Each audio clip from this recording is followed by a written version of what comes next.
Bonjour à tous et soyez les bienvenus. Tout d'abord, les activités du président de la République de Côte d'Ivoire. Le chef de l'État, Alassane Ouattara, a reçu hier Lamine Seydou, le ministre malien des Mines, de l'Énergie et de l'Eau. Leurs échanges se sont déroulés au palais présidentiel dans la commune du Plateau. Au menu, le renforcement de la coopération énergétique entre les deux pays. Plus de détails dans le journal de 13 heures. Célébration hier de la Journée mondiale de la propriété intellectuelle. Cet événement veut célébrer la créativité et sensibiliser le grand public à l'importance des brevets et du droit d'auteur. En Côte d'Ivoire, pour cette 21e édition, les petites et moyennes entreprises, les PME, ont été mises en avant. Le point, Lanciné Bakayoko. En plaçant les PME au cœur de la Journée mondiale de la propriété intellectuelle, la communauté internationale explore les mécanismes de formalisation de l'informel.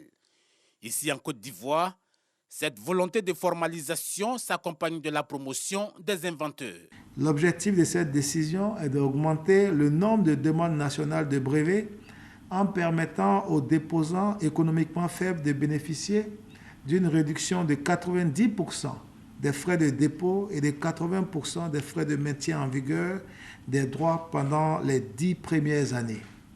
La subvention ainsi accordée à l'inventeur pendant les 10 ans s'élève à 2 271 500 francs CFA.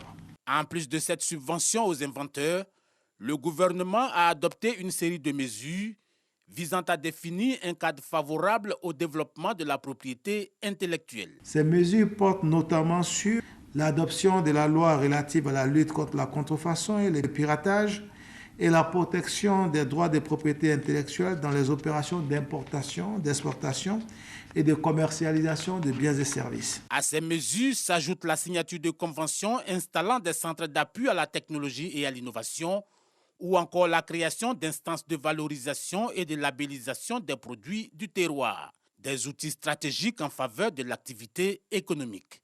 Je voudrais donc inviter l'ensemble des opérateurs économiques à s'approprier les mécanismes de la propriété intellectuelle et utiliser les droits qui en découlent pour bâtir des entreprises plus fortes, plus compétitives et plus résilientes dans un contexte économique mondial marqué par les effets de la crise sanitaire due au coronavirus. En matière d'exportation, les PME représentent une importante niche de recettes. Au niveau des pays intermédiaires comme la Côte d'Ivoire, ces PME et le secteur informel génèrent 95% des emplois et environ 70% du PIB. En image, l'actualité hors de chez nous avec cette attaque perpétrée hier au Burkina Faso. Une patrouille anti-braconnage composée de militaires, de forestiers, de formateurs et de journalistes occidentaux a été attaquée dans l'est du pays. Le bilan provisoire fait état de 3 blessés et 4 personnes portées disparues.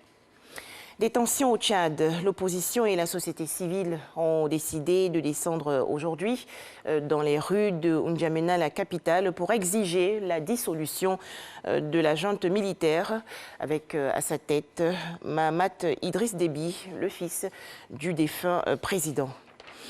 Quelques 130 migrants originaires du Maroc sont arrivés à la nage le 25 avril dernier depuis les côtes de Castilleros jusqu'à la ville autonome espagnole de Ceuta. Face à une telle situation, certains y voient le signe d'un relâchement des autorités marocaines en matière de lutte contre l'immigration clandestine.